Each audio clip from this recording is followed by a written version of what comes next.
विशाल जनसभा का इसी मंच पे आयोजन, और ये शिलान्यास और विशाल जनसभा डॉक्टर मनोज पांडे, पूर्व कैबिनेट मंत्री ऊंचाहार, इन्होंने किया।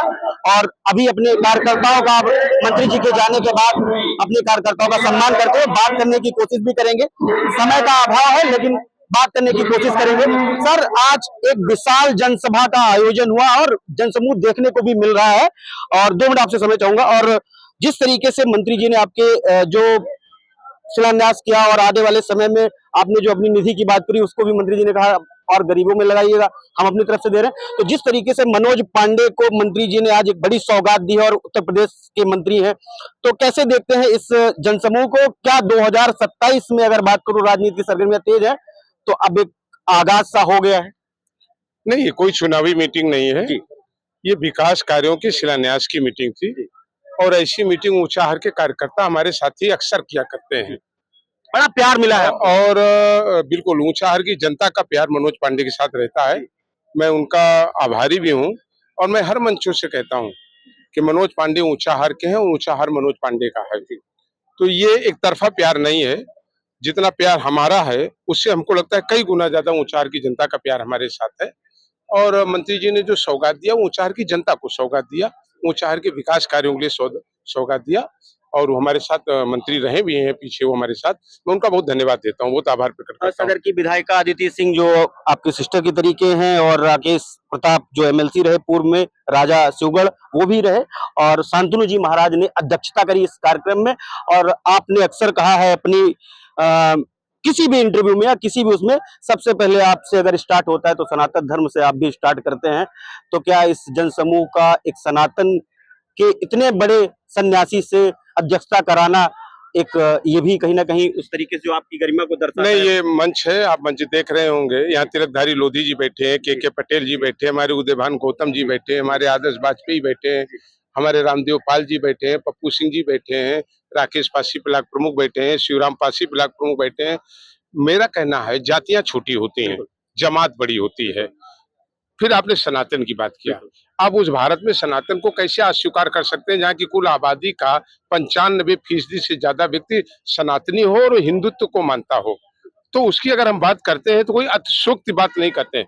भारत सनातन का था, है और रहेगा। सनातन ही एक ऐसा धर्म है, एक ऐसा धर्म है जो सबको साथ लेकर के चलता है, जो कोई आपस में बंटवारा नहीं करता।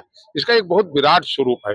और ये बात सही है, गरीब और कमजोर की मदद करना और अपने उस धर्म की भी रक्षा करना, ये दोनों काम मनोज पांडे का है। एक 2 सवाल लास्ट शॉर्ट में निपटाएंगे। पूजा पाल पे थोड़ा सा आपसे वो चाहिए।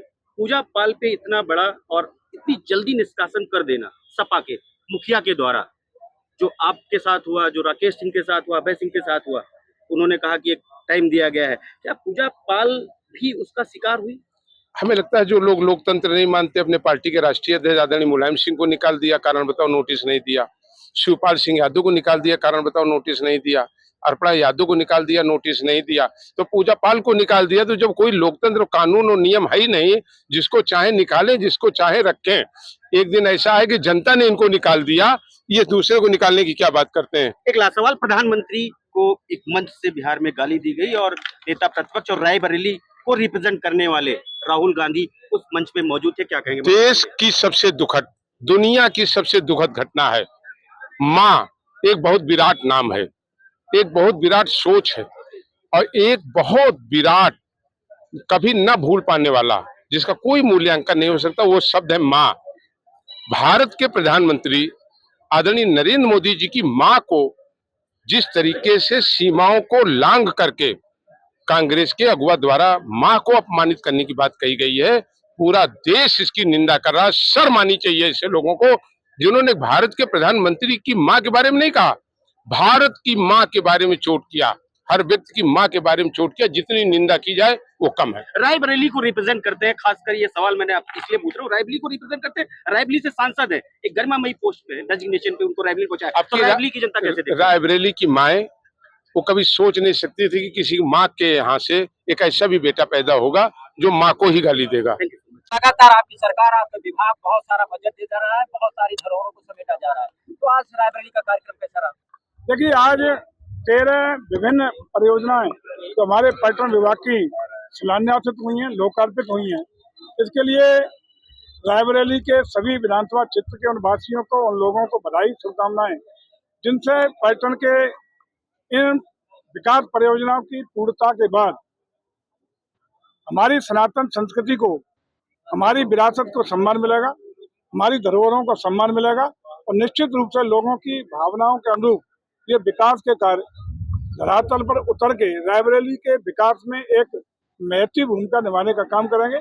इसी के क्रम में 13 परियोजनाओं का जो शिलान्यास लोकार्पण हुआ है, 7 नई परियोजनाओं की आज घोषणा की गई है, तो इस वित्तीय वर्ष में धरातल पर उतरेंगी, जिनको 1 साल के अंदर हम पूर्ण करके रायबरेली की जनता को उनके प्रतिनिधियों के मार्फत, उनके माननीय विधायकों के मार्फत लोकार्पित और शिलान्यास करके समर्पित करने का काम करेंगे। मंत्री जी, बिहार में प्रधानमंत्री की मां को और प्रधानमंत्री को गाली दी गई और इसको लगातार जो है विरोध देखा जा रहा है, कैसे आप देख रहे हैं? देखिए, जिस तरीके से इंडी गठबंधन के लोग, चाहे बिहार हो या उत्तर प्रदेश के प्रदेश अध्यक्ष की भी टिप्पणी आई है, ये लोग न सिर्फ माननीय प्रधानमंत्री को बल्कि उनकी मां तक को गाली गलौज और अभद्र भाषा का प्रयोग करने का काम कर रहा है। पूरा देश देख रहा है और मैं समझता हूं कि भारत लोकतंत्र का देश है, जहां गाली गलौज, बदतमीजी, अभद्र भाषा को कभी जनता ने बर्दाश्त नहीं किया है। इसका जवाब देश और प्रदेश, बिहार की जनता खास रूप से और देश की जनता देने का काम करेगी। ये थे डॉक्टर मनोज पांडे, पूर्व कैबिनेट मंत्री उत्तर प्रदेश। मैं IBC 24 के लिए रायबरेली।